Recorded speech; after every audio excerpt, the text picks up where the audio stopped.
Welcome to the deep dive. Today, we're jumping into the world of sister wives. It's pretty fascinating, often controversial. Definitely. And we're looking at it through a specific lens today, right? Exactly. We found this YouTube video from Reality Squad, and the title is pretty provocative. Sister Wives Robyn weaponized her fertility to control Kody. Yeah, that title definitely grabs your attention. So we've kind of immersed ourselves in what that video is claiming. So our mission today really is to dissect that argument.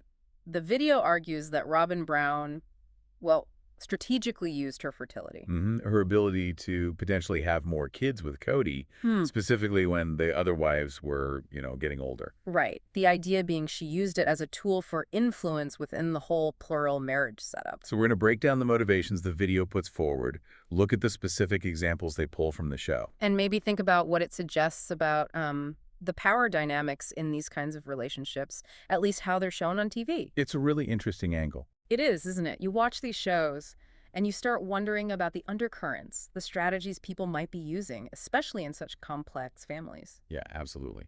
This video offers a very particular interpretation of Robin's actions. Hints at some maybe surprising strategic stuff. So where does the video start building this case? What's the foundation? Okay, so it kicks off by setting the scene of Robin joining the Brown family. It really stresses that she came into a family with like 16 years of history already baked in. 16 years. Wow. That's a long time. Yeah, and the video paints her as coming in with uh, certain disadvantages, is how they put it. Divorced, apparently unemployed at the time, in debt. And with 3 kids already. Right, 3 kids from her previous marriage. So not exactly walking onto a level playing field is the implication. Okay. And the video mentions something about Cody's preferences too, and Robin knowing about them. Yeah, that's another layer of the ad. It brings up how Kody apparently described being really physically drawn to Robin used the phrase diesel jeans model, which is something. Hmm. A bit objectifying, maybe. Perhaps, yeah. Hmm. But the video also notes he acknowledged an ick factor about her situation, but seemed drawn anyway. Interesting. And Robin's awareness. Well, the video suggests Robin knew Kody liked curvy girls and maybe felt he was looking past the physical changes the original wives had gone through over time, with pregnancies and age. So it's setting her up as potentially quite aware of her position and maybe Cody's specific desires. That's the video's angle. Yeah, that seems to be the interpretation presented, yeah. How she saw herself fitting in or maybe standing out. Okay, so background established. Then the video brings in the wider cultural context, right? The AUB. The Apostolic United Brethren, Yeah. the fundamentalist Mormon group they were part of.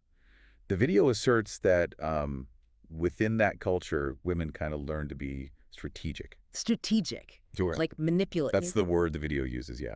Strategic, even manipulative, sort of as a survival skill or a way to navigate things. And they connect that to Christine wanting to be a third wife. Yeah, it references Christine's earlier desire to be the third wife, suggesting that adding a third wife was sometimes seen as a way to fix problems in a two-wife setup. It implies these internal strategies were kind of known. So how important is this AUB context to the main argument about Robin? According to the video, it's pretty crucial. It suggests Robin wouldn't have been, like, naive about these dynamics. She would have understood the game, so to speak. That's the implication, that Yeah. she might have consciously or maybe even unconsciously used some of these strategies coming into an established plural family. A way to gain influence or maybe just security in a patriarchal system. That's the framework the video seems to be building, yeah, where Yeah. maneuvering within the family is, well, a potential tool. Okay, which leads us right into the core idea. Weaponized fertility. That's a really strong term. How does the video define it for Robin specifically? Well, the way the video lays it out, it Right. means Robin allegedly used her ability to have more children with Kody. Right, when the other wives were less likely to. Exactly. Mary, Janelle, Christine. They were older, maybe nearing the end of or past their childbearing years. The video claims she leveraged this biological difference Leveraged it for what exactly? to gain influence, basically, to solidify her position, maybe get more of Cody's attention or resources. And the video connects this to AUB beliefs about sex, too, that it was mainly for procreation. Yes, and pulls in that point, referencing another YouTube channel, Notes to Self 444, highlighting that within their specific AUB background, sex was often primarily framed as being for having children. So the argument is Robin knew Kody wanted a big family, maybe for religious reasons, too, and she used that. The video suggests she understood this deep desire in Kody and strategically played on the potential for more children. They use this metaphor like dangling the carrot. Okay, dangling the carrot of more kids. So that's the theory. Right. How does the video back this up with evidence from the show? What are the You're right. examples? So they dive into specific moments. The first big one they analyze is the whole my sister wife's closet situation, the family business. Ah, yes. The online jewelry and accessory store. What happened there? The video highlights a specific conversation. It seems Robyn linked her capacity, or willingness maybe, to have another baby with needing less work responsibility in the business. So, like, I can't do both. Essentially, yeah. She apparently told Kody she was feeling overwhelmed, that the business was too much, and implied another baby might not happen unless her workload decreased. She needed more support, basically. Okay, and how does the video interpret that? What's the weaponized part? This is where they get quite specific. The video suggests this wasn't just about being tired, it was a negotiation tactic A tactic to do what?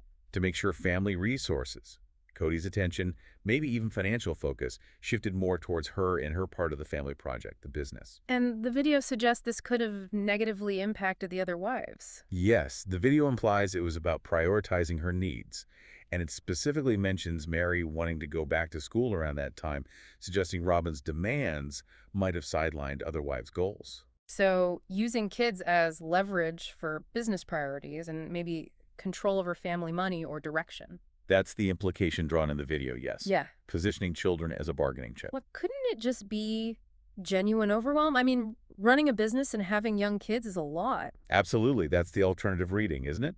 It could be interpreted as genuine stress, balancing work, a large family. It's undeniably hard. So maybe she just really needed help. It's possible. Her desire for support could be completely understandable. But the video focuses on the timing and the potential outcome, the impact on others, as evidence for a more, let's say, calculated motivation. The video also brought up her having unmedicated births, didn't it? Kind of briefly. Yeah, like a quick side note, the video host mentions Robyn had 5 unmedicated births, finding that a bit at odds with any narrative of her being lazy. But then it pivots back to the main point. Right back to the significance of having lots of kids in their specific religious context, fundamentalist polygamy, and this idea of the celestial kingdom. Ah, the afterlife aspect. How does the video weave that in? It highlights the belief that more children can mean a higher status in the afterlife. The video interprets Robyn's actions, or alleged actions, as potentially suggesting the other wives needed to support her having more kids with Kody. For their own benefit in the afterlife? Kind of indirectly, yeah. Like, helping Robyn have kids would boost the whole family's celestial standing.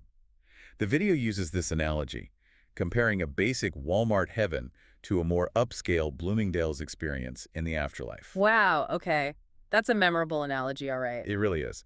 So the video's argument here is that Robyn was using Kody's desire for kids, maybe tied up with these religious beliefs, to get support for her business. And maybe overshadow what the other wives wanted to do personally. That's the core of the video's take on the My Sister Wife's Closet situation. They see it as a prime example of using fertility, or the idea of it, strategically. Okay, but they didn't stop there, right? The video moves on to another example later on. Correct. They shift to Flagstaff, arguing there's an even clearer example there. Flagstaff, things were pretty rocky then. What specifically do they point to? The dark-haired spirit baby. That whole conversation. Oh, right. I remember that storyline. The video connects this to the timing, too. Definitely. It emphasizes this happened when the family was under a lot of strain. You had Janelle trying to keep things together, Christine feeling really undervalued, Mary feeling isolated. A really tense period. Exactly. And amidst all that, Robyn starts talking about this feeling, this belief, in a dark-haired spirit baby waiting to be born to her. What were the key details the video latched onto? Well, first, Robyn saying she hadn't gotten a spiritual confirmation that she was done having kids, even though she was 41 at the time. Okay. And second, this specific description of a dark-haired boy spirit.